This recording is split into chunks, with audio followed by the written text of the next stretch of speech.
सौनकादिक महात्माओं ने कहा, गुरुदेव एक प्रश्न है, हम आपसे निवेदन करना चाहते हैं क्या कि भगवान महादेव पर चढ़ा हुआ प्रसाद, ऐसी लोगों की धारणा है कि महादेव जी को चढ़ा हुआ प्रसाद नहीं खाना चाहिए, नहीं लेना चाहिए। इस पर आप क्या कहना चाहेंगे?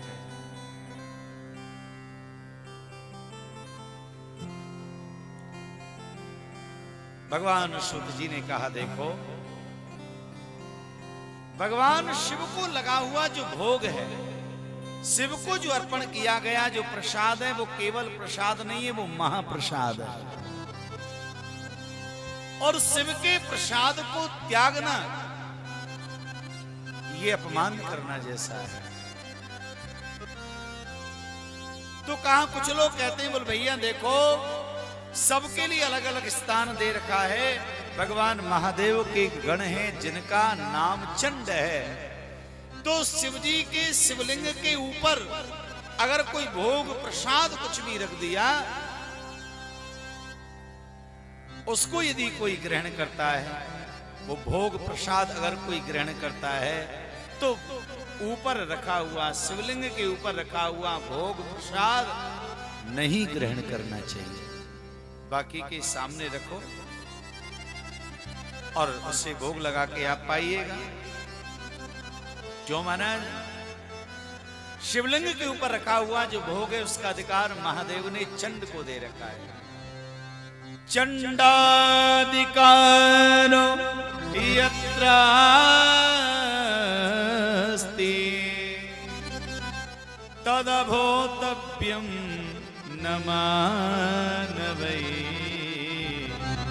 चंडाधिकारो नो यत्र नोतव्यं तत् भक्तितः।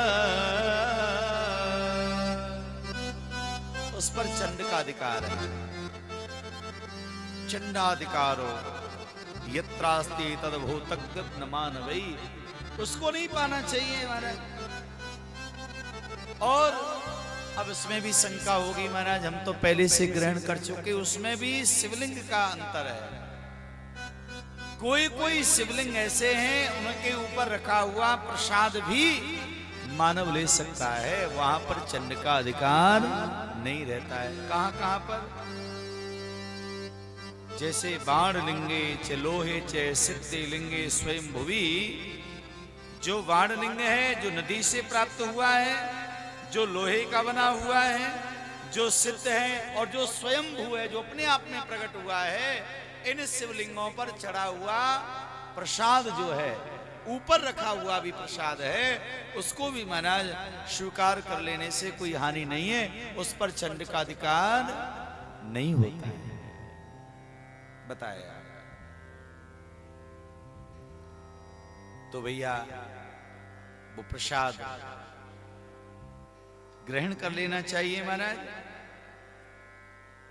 अपितु महाराज भगवान महादेव को अर्पण किया गया जल और प्रसाद के ऊपर एक विज्ञान के अनुसार मना किया है, क्योंकि भगवान महादेव की पूजा में जो सामग्री चढ़ती है वो औषधि, वो ऐसी औषधि है महाराज, जल में जब मिश्रित हो जाती है, अबीर चढ़ाया, गुलाल चढ़ाया, सिंदूर चढ़ाया, अनेक प्रकार की वस्तुएं आपने अर्पण कराई, और फिर ऐसे भोग और ऐसे चरणामृत को यदि आप लेते हैं तो भैया ठीक नहीं है, इसलिए मना किया गया है। जब आप विधिवत पूजा कर लें, एकदम शुद्ध हो, जल अर्पण कराएं, तब उस चरणामृत को भी आप ले सकते हैं।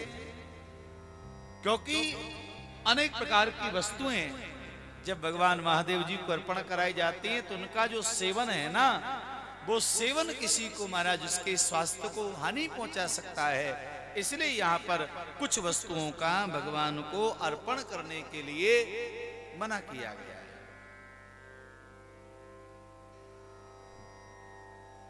बोले भक्त वत्सल भगवान की जय। ऐसा महाराज वर्णन किया गया है।